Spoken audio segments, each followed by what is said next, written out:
right, thank you. You may be seated.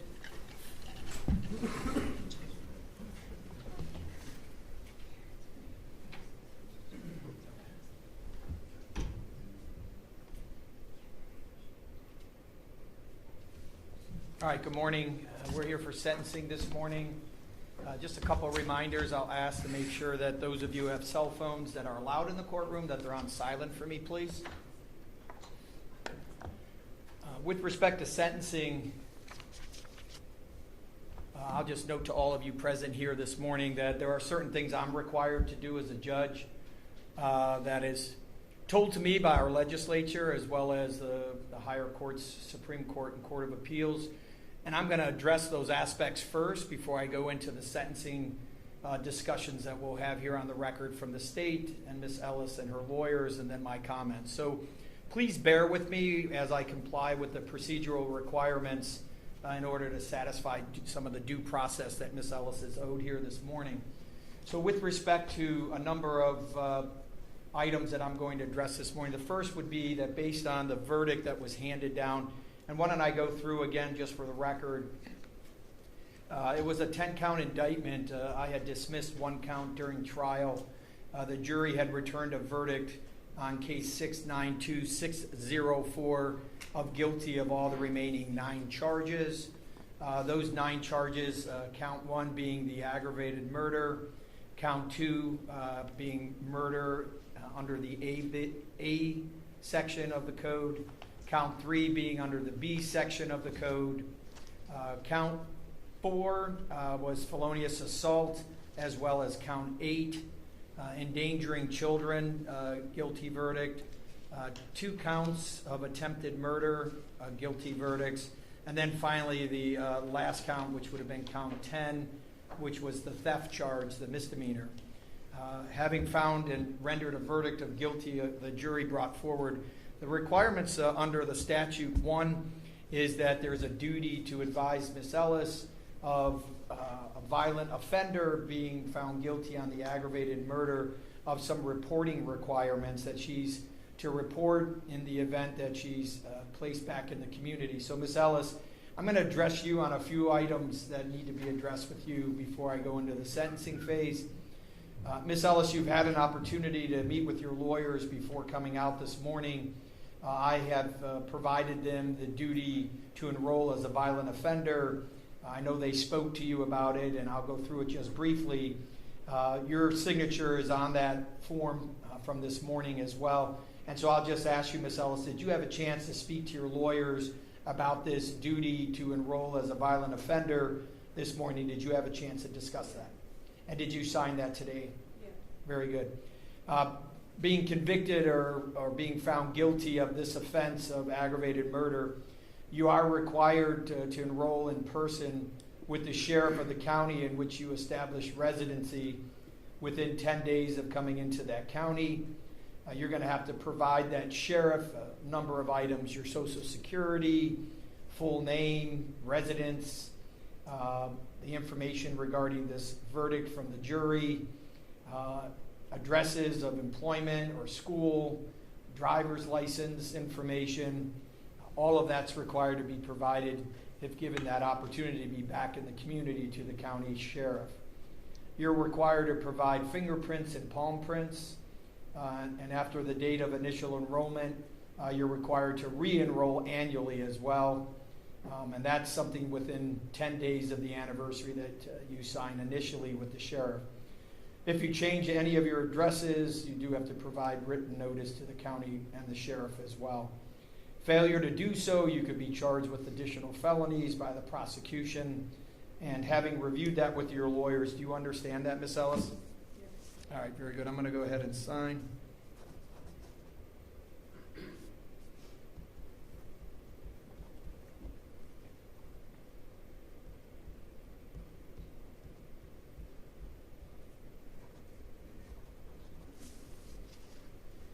With respect to some other requirements that I'm required to advise you of as well that I want to make sure I do before I hear from all the parties. So with respect to your verdict of guilty that was found regarding count 6 of the indictment, and for the record, for the parties, for the state, and for counsel for Ms. Ellis. The finding of the jury on counts 6 and 7 were both felonies of the first degree.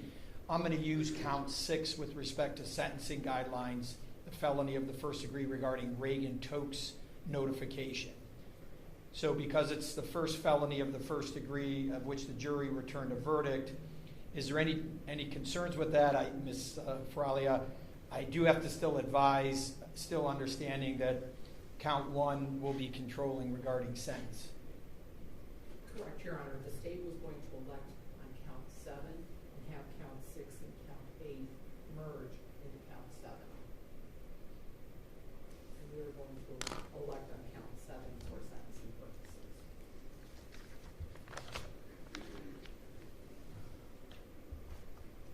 So with respect to count 7, so let me just make sure.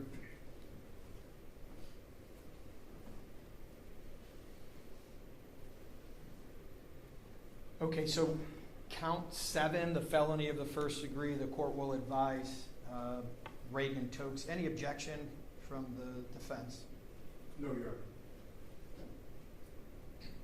And then all other Reagan Toke sentences will merge into that. So, Ms. Ellis, the legislature has put in an indefinite sentence that I have to advise you of regarding this count.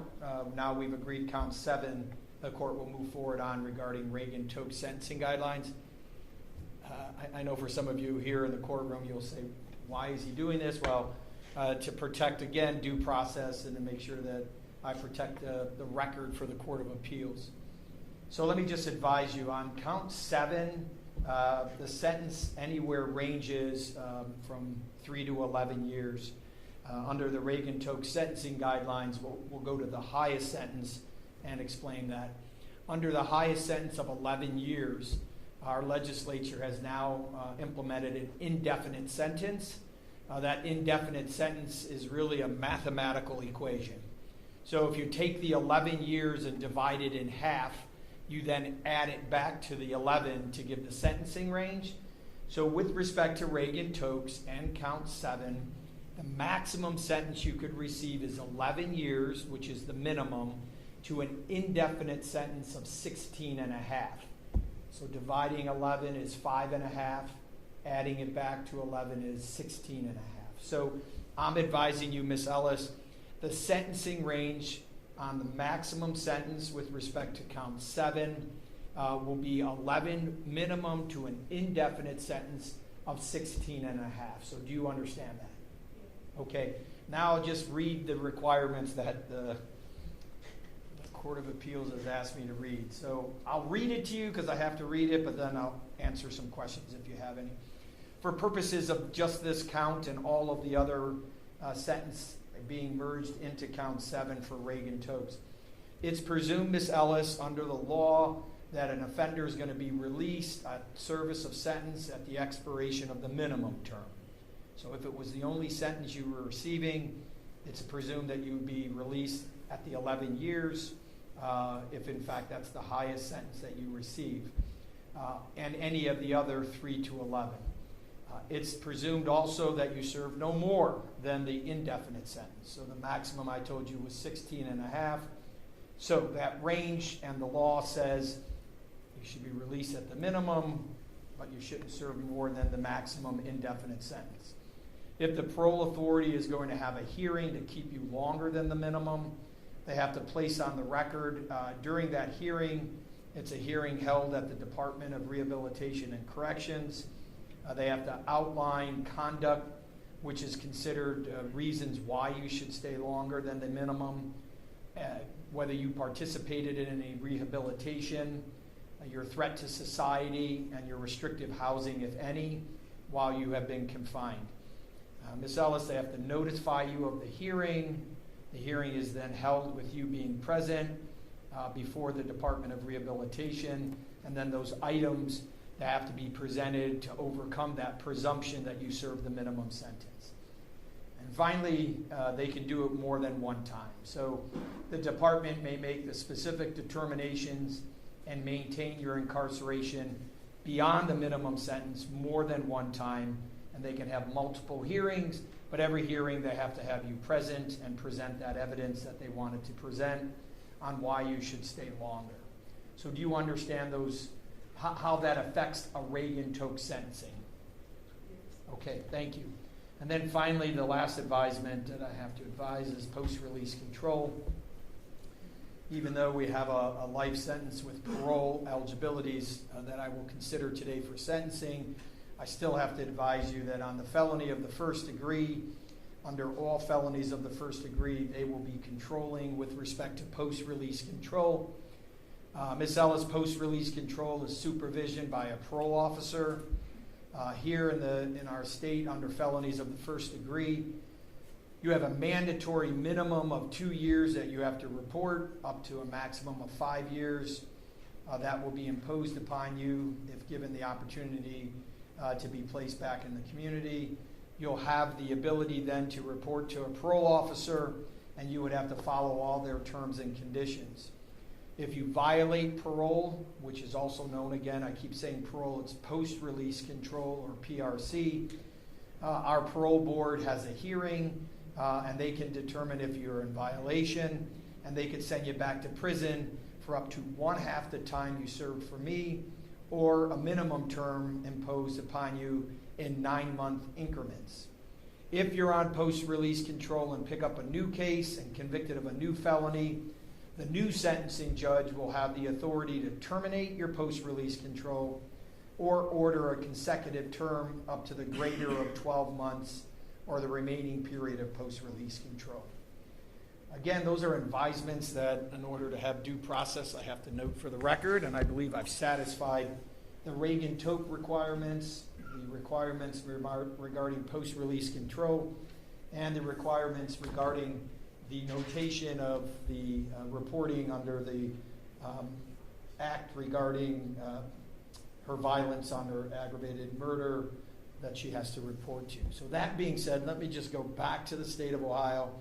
Are there anything that you believe I may have missed regarding the mandatory reporting requirements that I needed to place on the record today?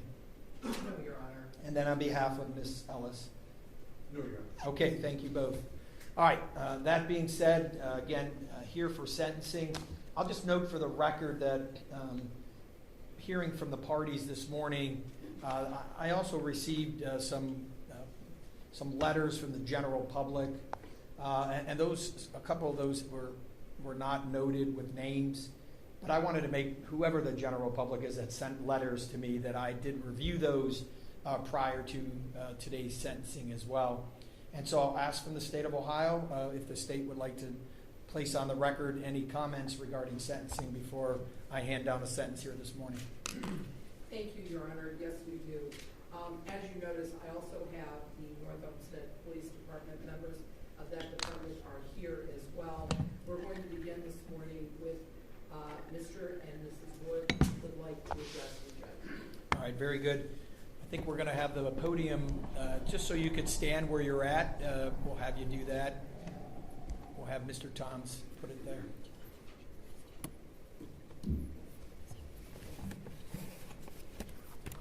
Good morning. Good morning, Your Honor. And I'll just note, I do have the microphone on. If you could just speak loudly and clearly, take your time if you're going to read from something. If you don't mind just stating your name for the record and just spelling it for the record. All right, well, my name is Jared Wood, Jaredwood. Very good. I'll ask the advocate maybe just to push that up a little. Is this better? Sure. All right. And thank you. I'll hear from you this morning. Oh, thank you. I am here today to speak on behalf of my son, Julian Miles Wood, who is no longer here to speak for himself, and I am thankful for you to be able to be giving me this opportunity to do so. It's hard to know where to start when talking about him, so I guess I'll start with letting you know that our family is no stranger to the struggles of cognitive or behavioral differences. Our oldest child has autism. He was actually considered nonverbal, and it wasn't until he was about 7 years old when he became verbal. We tried everything we could to help as parents, but who I should say, actually got him to break free and open up and talk to the point to where we have actually a hard time getting him to stop now. was Julian himself. Julian had a special way with people to get them to grow and open up and just have fun. That was the kind of kid he was. He was funny, outgoing, fearless, and full of life, love, and laughter. The energy he brought to the world was boundless. I even called him my copper top baby because his hair wasn't as quite the same color as red as mine, but it was more of a copper color like the battery. Julian loved dinosaurs, and outside of saying hi, Mom and Dad, dinosaur was his first word, which actually shocked all of us with how big of a word it was at such a young age. He also loved Halloween, so much so that he chose to be a dinosaur every year without fail, and he would even find his old costumes throughout the year and put them on even though they no longer fit, not letting us take them off until it was bedtime, where we would have to put on his dino pajamas. However, these are moments that we'll never get the chance to share with him again. Julian had a way of letting you know he was near, like when he woke up in the morning, usually before daylight, with his thundering footsteps as he walked down the hallway from his room. That is when I knew it was my cue to get up to go get him some leche, which is milk. Another way Julian made his presence known was by taking his brother's toys and running around laughing because he knew he couldn't catch them, and it was funny to take big brother's things, which unknowingly helped his brother find his voice and start speaking up for himself. He always knew when you were down or feeling some kind of way, and he would do in his own way what he felt you needed to feel better. For me, when he felt I was down or had a rough day, he would get his brother and they would tag team wrestle me and just beat me up. We would roughhouse a little on the bed here and there, and he would also run into the kitchen whenever I came home from work to greet me. Sometimes I would tease him by hiding behind the doors, and he would look stumped to where I was. And I would jump out roaring like a dinosaur, and he'd roar back and then punch me in the stomach and go, "Ah, you scared me, Dad." For my wife, he would snuggle deeply and tell her he loved her. And sometimes he would fearlessly climb onto the counter and go into the cabinets and pull out a box of cake mix and help her make a cake. And for his grandmother, he was glued to her side. They had their inside jokes. He learned to love all the odd old candies like black licorice or candy corn. And for his brother, he would sit with him and watch videos on his iPad so Big Brother knew he was near.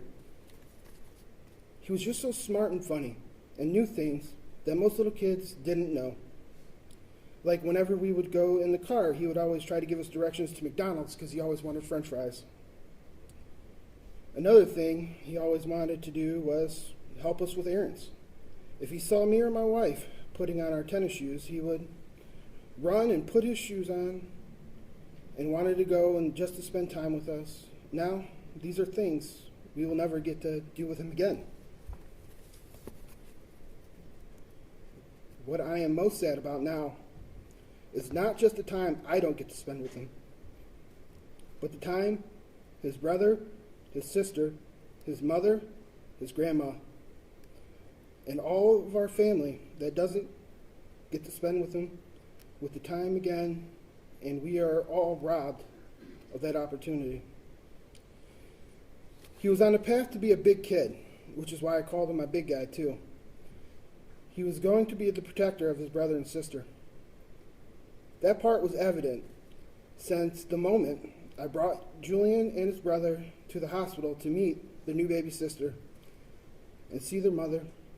Julian was so in love with her. He wouldn't leave her alone or take his eyes off her while we're there. And he even tried feeding her while she laid in the crib sleeping. his sister won't get to know the amount of love he had for her, other than from what we tell her. She didn't even get a full 2 months with him before he was taken from us. When we had our daughter, I finally felt I had a full life.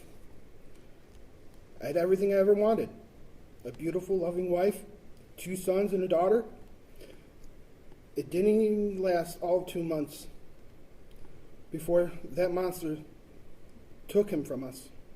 Now all of our hearts will forever be missing a piece, and it's up to all of us to keep his light shining, even though his star is gone. With that, I would like to thank you for taking the time to hear me out and speak about our son and what he was able to give this world in such a short time. And thank you again to the prosecution, Anna and Julian, for fighting so hard for our boy and my wife. And thanks to the jury for getting it right. And thank you to the North Olmsted Police Department for all the work you guys did with helping on that day. And to the community for the continued support. We will be forever grateful. With all that being said, to Judge Russo, I ask you to do what's best for my family and the community, so she has no opportunity to commit these heinous crimes again. I'm asking you to give her the maximum sentence possible, life without parole. Thank you. Thank you.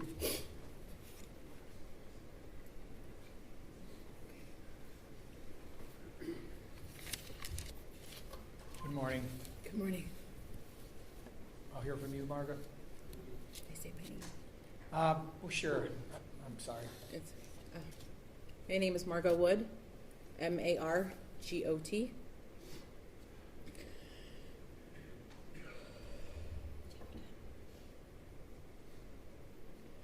I watched my son take his first breaths when he was born, and I watched him take his last in my arms, covered in his blood.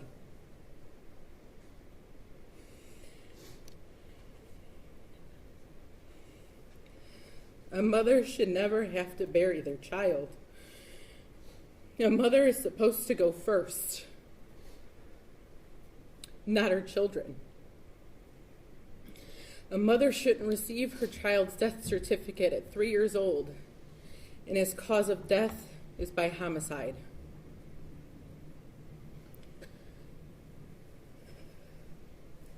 That woman murdering my son replays in my head every single day. It is my living nightmare. The last thing I will ever hear from my son is his scream, the sound of his pain and fear before he was gone. And I can still see the terror in his eyes, and it haunts me every day. He was my baby boy, and the day he died, a part of me died with him.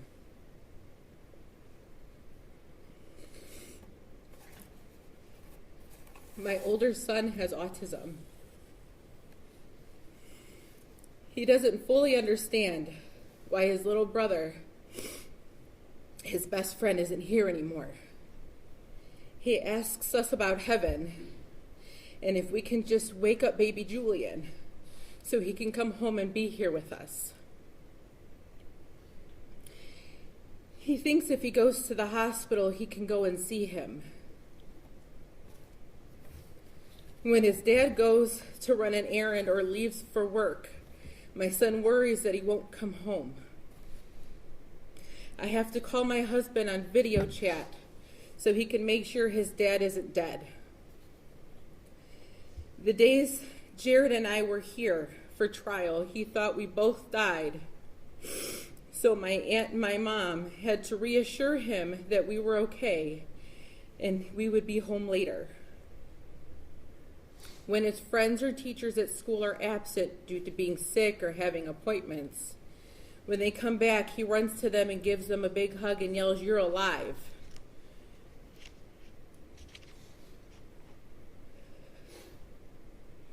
You have not only hurt me, you have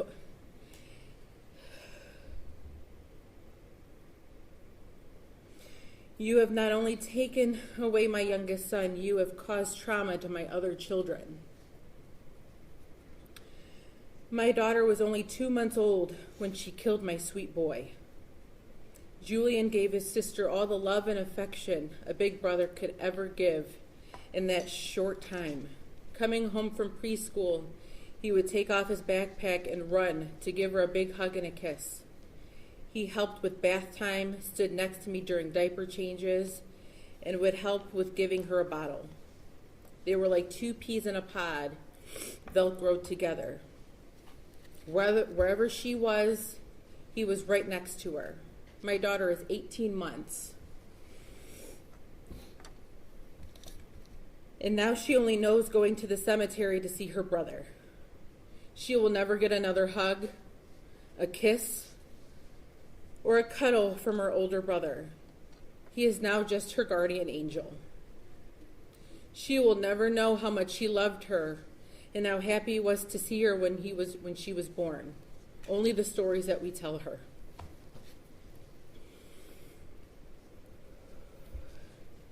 Julian brought laughter, light, and love in our home with his infectious laugh. He helped with my oldest son in so many ways with communication and play. Our home isn't as loud and chaotic anymore, not the way it used to be. There's no one playing with dinosaurs and chasing around his big brother with them. My boys aren't wrestling in the living room and dancing to the Minions movies. There is no one dressing up for Halloween as a dinosaur.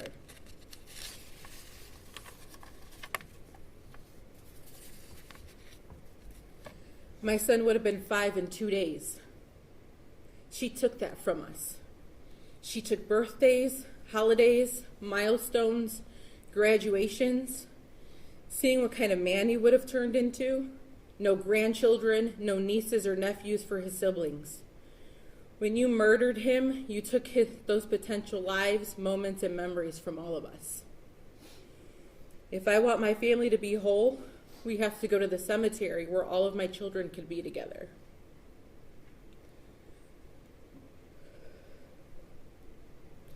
My oldest doesn't like going because it makes him sad. Now when I take pictures of my son, it's just his name on a wall, surrounded by flowers and dinosaurs that people leave him. Instead of taking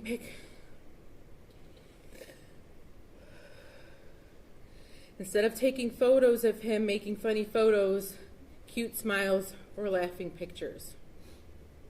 I hate you with every fiber of my being.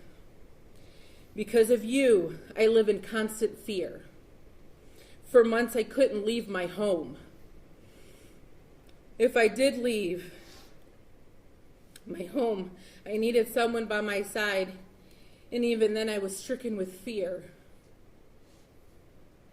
I don't take my children to the store by myself anymore because I fear something might happen. I leave my kids at home with my mom and go by myself because if anything happens, it'll just happen to me. I hate that I'm here and my son is gone.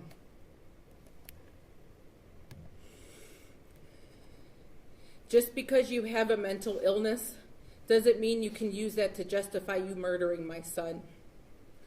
What you did was unforgivable, and it can never be taken back. You deserve to go to jail for the rest of your life, so you can't hurt anyone else. You don't deserve a second chance. You don't deserve mercy. You didn't give my son any. You belong in prison where there is no chance of you getting out.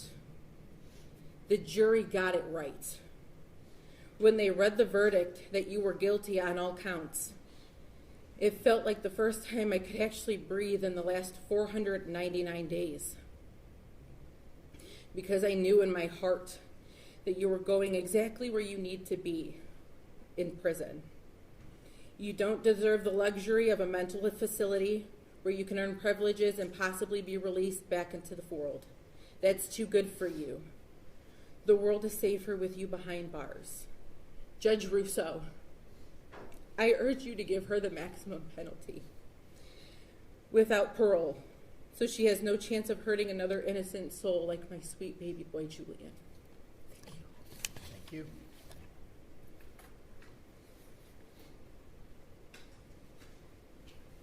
Ms. Faralia?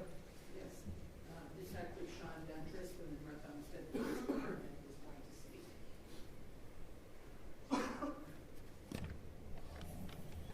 Morning, everybody. Good morning, Your Honor. Morning. I'm just going to leave this tilted, if that's okay. Sure. My name is Detective Sean Ventris, and I'm with the North Olmsted Police Department. First name is spelled S-E-A-N. Last name is V as in Victor, E-N-T-R-I-C-E. I speak today on behalf of every officer and staff member who was involved in the investigation of the murder of 3-year-old Julian Wood. No amount of training can prepare a police officer for the loss of a child. This case has left a lasting emotional impact on everyone who responded that day. The officers who found Julian Wood will never forget what they saw, the innocence that was taken, and the silence that followed.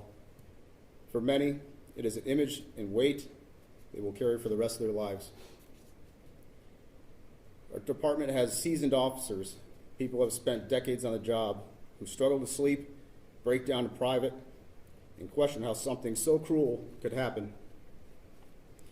Some sought counseling, others withdrew, and all were changed. In policing, we learn to build emotional armor, but this case pierced through it completely. The impact extended far beyond the station walls. The community where we serve was shaken to its core. Parents became fearful, neighbors grieved together, and many questioned how such violence could touch the life of a young child. The officers who patrol these streets now do so with heavier hearts, knowing that the unthinkable is possible even here in North Olmsted. For months, our investigators worked tirelessly, reviewing the case and collecting evidence. Every step of the process was fueled not just by duty, but by a deep personal drive to bring justice for a little boy who could not speak for himself. This case has reminded us all of both the fragility of life and the weight of our responsibility as protectors of our community. It has strengthened our resolve, but also revealed the deep emotional cost of what we do. On behalf of the North Olmsted Police Department, I ask the court to recognize that this crime did not only destroy one young life, it profoundly affected an entire community and the officers sworn to serve it. Justice in this case is not only about punishment, it is about acknowledging the immense harm done and ensuring that such tragedy is never repeated. Thank you. Thank you. Ms. Faralia? Ms. Thank you, Patel? Your Honor. The overriding purposes of felony sentencing are to protect the public from future crimes and punish the offender. The state, Your Honor, is going to ask you to impose the maximum penalty allowed by law in this case. Life without parole for Julian Wood and consecutive time for Margot Wood. Your Honor, you sat with us for 8 days and learned about Bionca Ellis. She had no regard for human life when she stabbed a vulnerable 3-year-old child sitting in a shopping cart. She stabbed him to death after hunting him down. She targeted him. And I'm sure, Your Honor, you remember how this defendant selected her weapon of choice. She left Volunteers of America with 2 knives in her hand. She goes to Things Outlet, and you observe her on the video searching and looking around with knives on her back, behind her back.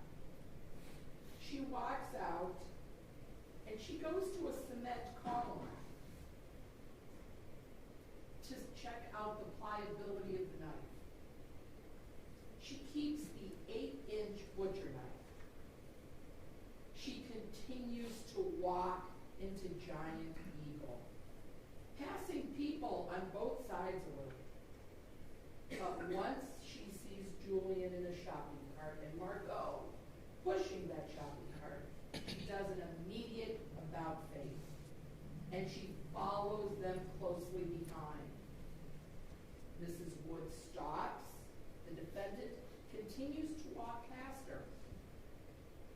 but she waits.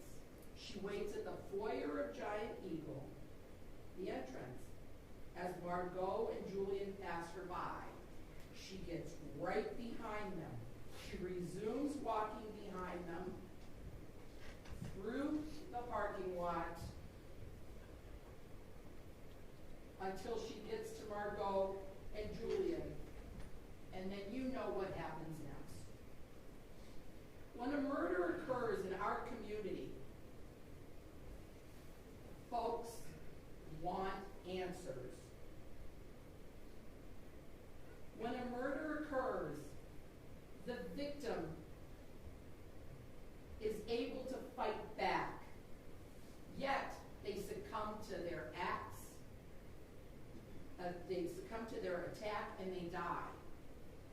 What is unique and so heinous in this case is that a defenseless 3-year-old who had absolutely no ability to fight off his attacker was slaughtered by this defendant. And he succumbed to his injuries. The surveillance video of Giant Eagle demonstrates that this defendant carefully chose her victims and executed her plan. Her egregious actions demand the most punishment allowed under the law. You know, Judge, words are bantered about in courtrooms daily. As lawyers, we choose our words carefully.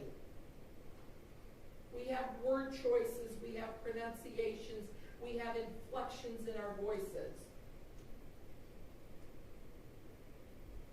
And we have a jury system made up of common, ordinary people who walk into this courtroom not knowing what case they are going to sit on. But that jury system is the crux of our legal system. The jury in this case chose its word carefully, and they found Bionca Ellis guilty of all counts.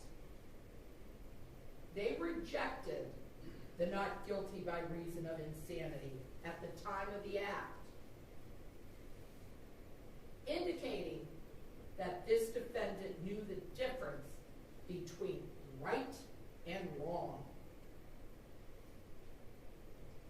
Now, Judge, we stand before you and ask you that in a civilized society, we, the people, rely on the recourse of the law. We take an oath to uphold the law. Now it's time to impose punishment for breaking the law. When I hear the word mercy, mercy is given by God. Courtrooms, judges dispense justice. Society, Judge, cannot afford another Bionca Ellis harming another Julian Wood or Margot Wood in this community. I know that you will take everything into consideration. And I know that you will do what society demands and what this family deserves. Thank you. Thank you. On behalf of Ms. Ellis.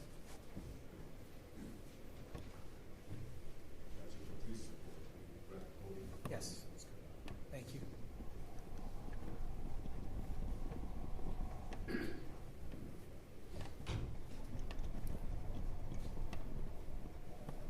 Thank you.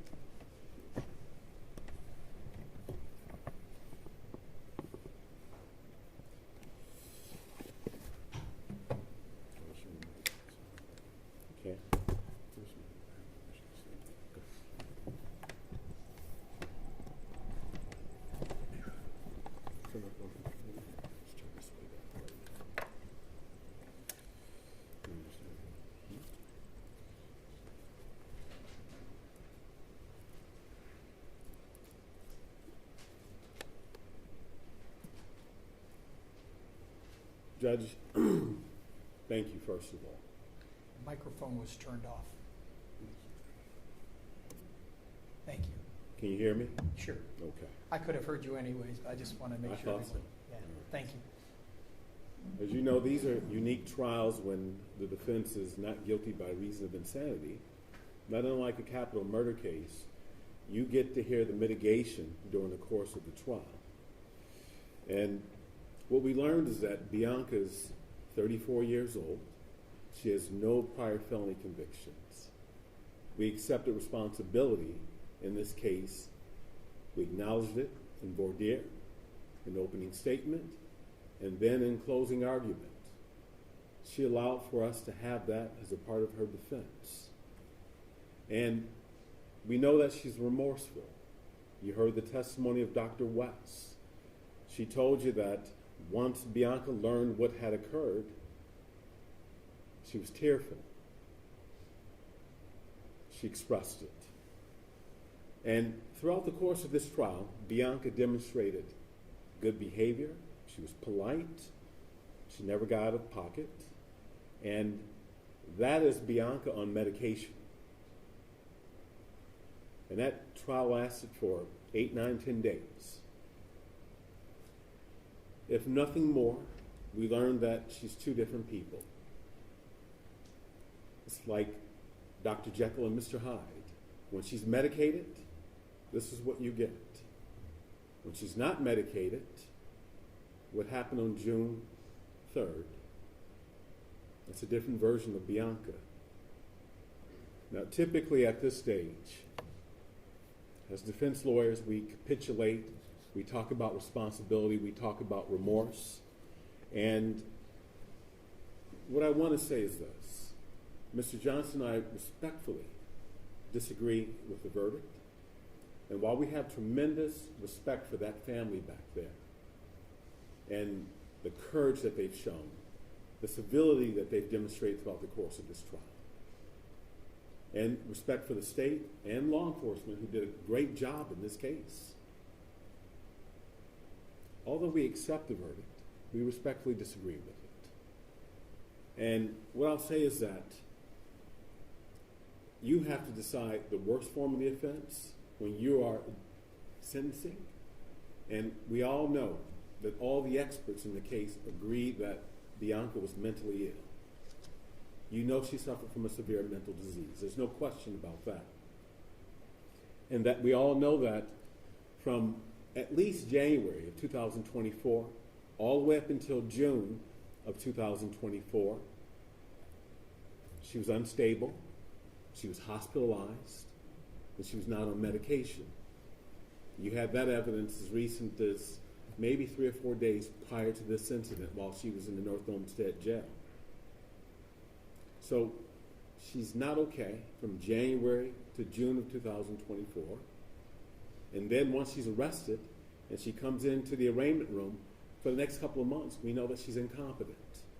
Somehow, just on the day of the incident, she's not well. And I'm by no means, I'm not relitigating this. That's not my intention. You understand that. This is something that you're allowed to take into consideration for purposes of mitigation and deciding whether or not this case is the worst form of the offense. I am firmly convinced that had she been found not guilty by reason of insanity, based on my experience with these cases, that she'd probably be in hospital for the next 20, 30 years. You're allowed to weigh all of that. And she's been in custody for almost a year and a half. When on medication, she's been on custody without incident. I don't know if they want me to point them out, but she's had strong family support throughout the course of this trial. And looking at the sentencing factors under 2929-12, I think that there's a lot of mitigation in this case. And I know how powerful these facts are as it relates to the death of a child. And I know it's a very weighty decision for you. But judges don't make decisions based on emotions. You follow the law, you look at the sentencing factors, and then you make a decision based on their history and their characteristics. You make a decision based on what you know about her. So both Mr. Johnson and I respectfully ask the court to consider 20 years before she's parole eligible to a life sentence and sentence her accordingly as it relates to Margot's injuries. Thank you. Thank you. Mr. Johnson, anything? Anything on Ms. Ellis would like to speak? I just want to say I apologize. I'm really sorry for what happened. Okay. All right, you can be seated. Thank you. Justin, don't mind just pushing it right up to me so it's out of the way. Thank you.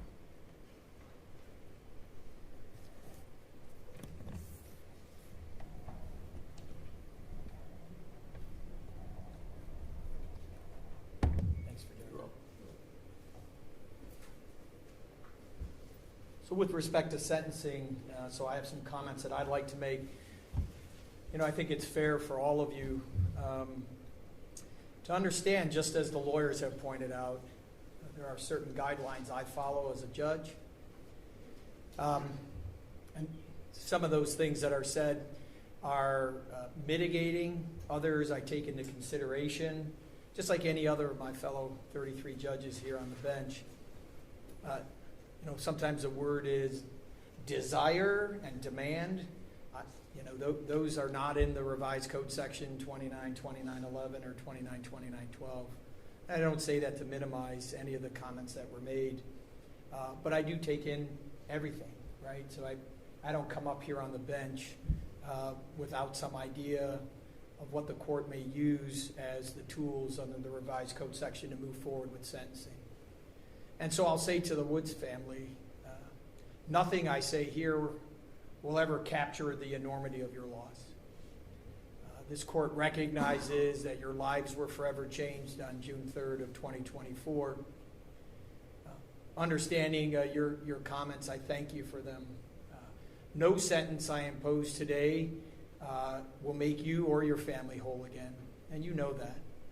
I do want you to know that I acknowledge, even similarly as Mr. Mack said, your courage, your hopes. And today, my hope is that this brings some measure of closure for you to continue to move on in your lives.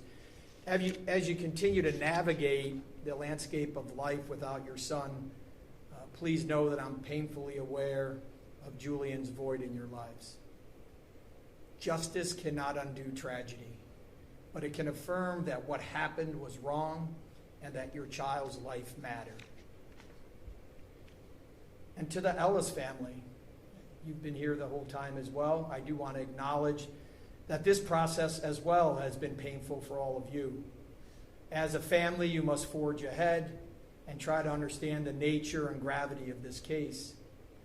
Again, while my sentence must reflect the severity of the crime, I do not ignore that your family too are experiencing loss. And I hope that you find strength in the days ahead. Ms. Ellis, as noted, the jury of your peers has spoken.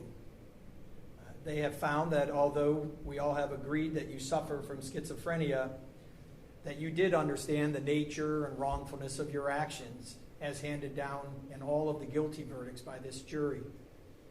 You know, the power of the American jury system is that it reflects the values of all the community that they represent. And as I sit here as a judge for almost 21 years, as a court, I accept the finding of your peers, and I'll sentence accordingly. You know, the tragic sequence of events of June 3rd of 2024 and that attack, the jury has found was calculated and wholly without justification or reason of any kind. You know, I rewatched every video for preparation for sentencing that was presented during the trial. And I find that it's clear that in that evidence, you are fixated on the very first child that you crossed paths with that tragic day. That tragic day, you chose to end the life of Julian Wood. A life, as we heard today, that was filled with limitless promises. Your choice has inflicted immeasurable pain on the Wood family, on your own family, and as we heard, on the community in which we all live. Mental illness does not excuse what you did.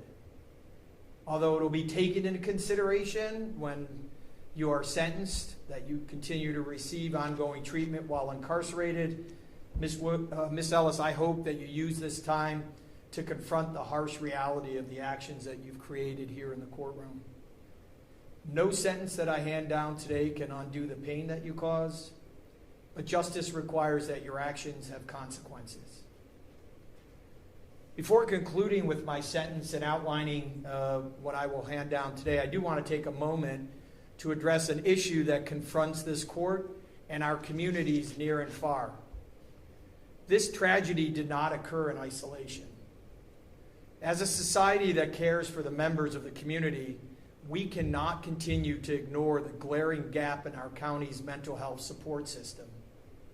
It is not lost on this court that this trial started during Mental Illness Awareness Week, a week that recognizes the importance of meaningful connections, advocacy, and local actions to ensure that adequate mental health services are available to each and every citizen here in Cuyahoga County.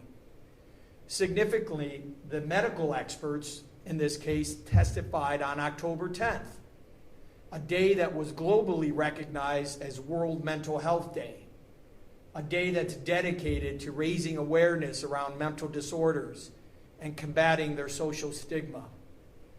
It's in this spirit I hope we all continue to confront the gap between the need for mental health treatment and its effective and equitable distribution and provision to all of those in our community. And therefore, I urgently implore our city and county leaders to continue providing facilities and programs that respond quickly and compassionately to those in crisis. The need is dire now than far too many of us realize. The leaders in this county have been discussing this topic for far too long. Please get it done.